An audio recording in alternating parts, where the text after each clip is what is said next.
நான் யோசிச்சு பார்த்திருக்கேன். நான் கதைகளில் படிக்கின்ற பொழுது இரவு நேரத்தில் மன்னர்கள் மாறுவேடம் அணிந்து உலா வருவார்களாம், நகர் உலா வருவார்களாம். நகர குழந்தைகளுக்கு என்ன வேண்டும், பெண்களுக்கு என்ன வேண்டும், முதியவர்களுக்கு என்ன வேண்டும், வியாபாரிகளுக்கு என்ன வேண்டும், அவர்களிடத்தில் என்னென்னலாம் சிக்கல் இருக்கிறது.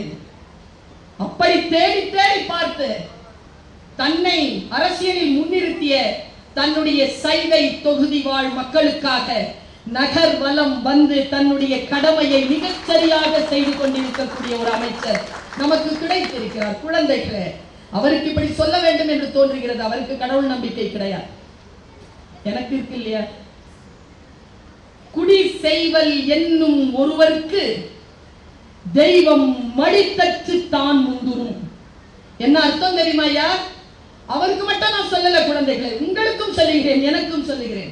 கோயில் உட்கார்ந்து இருக்கிற சாமி இருக்குல்ல, ரொம்ப நாளா உட்கார்ந்துட்டு இருக்குல்ல, அது எப்ப எந்திரிச்சு போதண்டாப்பா வாடா உங்களுக்கு நான் கொஞ்சம் வேலை செய்யறேன்னு யாருக்கு முன்னால போகும்னா, யார் மக்களுக்காக வேலை செய்வதற்காக கிளம்புகிறார்களோ தெய்வம் மடித்தட்டி அவர்களுக்கு முன்னால் போய் வேலை செய்யும் என்று சொல்லுவார்கள்.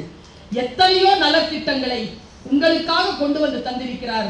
உங்கள் அத்தனை பேருக்கும் குழந்தைகளை சொல்லுகிறேன், செய்யத்தக்க அல்ல செய்ய கெடும், செய்யத்தக்க அல்ல செய்ய கெடும். வள்ளுவம் தான்.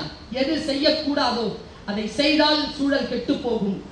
செய்யத்தக்க செய்யாமையாலும் கெடும், எது செய்ய வேண்டும் அதை செய்யாமல் இருந்தாலும் கெட்டு போகும் என்றால் திருவள்ளுவர். உங்கள் வாழ்க்கையில் உங்களுக்கு வரக்கூடிய காலத்தை புரிந்து கொள்ளுங்கள். தவளை தண்ணீர்ல போடும் பொழுது அது ஆமன் நாம சொல்லுவோம். வெந்நீர்ல போட்ட உடனே அது செத்து போகுதுன்னு ஒரு கதை கேட்டிருக்கீங்களா? வெந்நீர்ல ஆமை போடுவாங்க, அது வெப்பமாயிட்டே இருந்தா ஆமை செத்து போயிடும். கேள்விப்பட்டிருக்கீங்களா இல்லையா? நீங்க கேள்விப்படலன்னா உங்க மேல தப்பு இல்லை, உங்க அம்மா அப்பா மேல தப்பு, உங்க டீச்சர்ஸ் மேல தப்பு. எங்களுக்கெல்லாம் சொல்லி கொடுத்துருக்காங்க இல்லையா? தவளைய நீங்க தண்ணியில போட்டு கீழே வந்து வெப்பத்துல ஏற்படுத்திட்டீங்கன்னா அது நீந்தி நீந்தி வந்துட்டு கடைசியா துள்ளாம செத்து போயிருமா. அமெரிக்கால ஒரு ஸ்டடி பண்ணாங்க. நீ வீட்டுக்கு கொண்டு போகிற செய்தியா நான் இதை சொல்றேன். அமெரிக்கால செஞ்ச ஸ்டடி என்ன தெரியுமா? இப்ப நீ சொல்லு, இப்போ ஒரு தண்ணி தொட்டியில நான் தவளைய போடுறேன், கீழே ஒரு அடுப்பை வைக்கிறேன். இப்ப தவளைக்கு சூடு ஏறுது, தவளை குதிச்சு வெளியில போகலாம், அவ்வளோ ஸ்பேஸ் இருக்கு. ஆனா தவளை குதிச்சு வெளியில போகல. ஏன்? சூடு ஏறிக்கிட்டே இருக்கு, அப்படியே அது விரைச்சு போய் அப்படியே செத்து இருக்கு. ஏன்? ஏன் வெளியில வரலாம்ல, துளி குச்சி வெளில வரலாம்ல, சூடு ஏறுது, ஏன் வரல? பயமா? பயம், முயற்சியின்மை, இதமா இருந்தது, வயசா, மைண்ட் செட். மைண்ட் செட் என்ன மைண்ட் செட் பா? வெளில வர முடியாதுங்க. ஆராய்ச்சி என்ன சொல்லுது தெரியுமா தம்பி? அமெரிக்கால இத சொல்றாங்க. என்னன்னா, ஹீட் ஆர்டிபிஷியல் ஹீட். அந்த அனிமல் கோல்ட் பிளட்டட் அனிமல். அதுக்கு உடம்புல ஒரு சக்தி இருக்கு.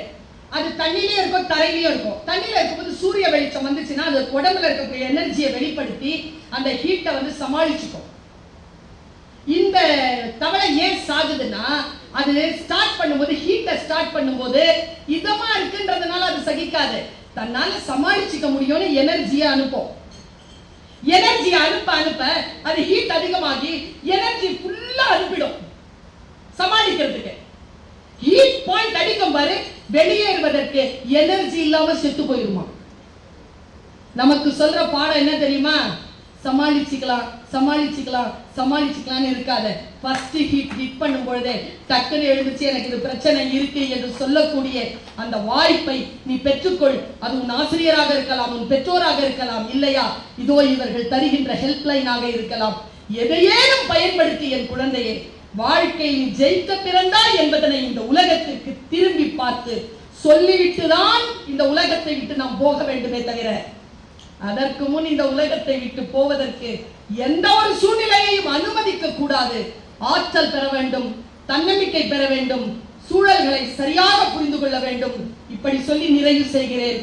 நான் சிட்டுக்குருவிதான் குழந்தைகளை, பறக்க பறக்க தான் தெரிஞ்ச ராஜாளி. இன்னைக்கு வானத்தில் சிறகு விரித்து பறந்து கொண்டிருக்கிறேன். நீயும் சிட்டுக்குருவி அல்ல, ராஜாளியின் குஞ்சுதான். சிறகை விழி, எழு, பற, வானம் காத்திருக்கிறது. அங்கே சந்திப்போம். வாய்ப்புக்கு மகிழ்ச்சி. வணக்கம்.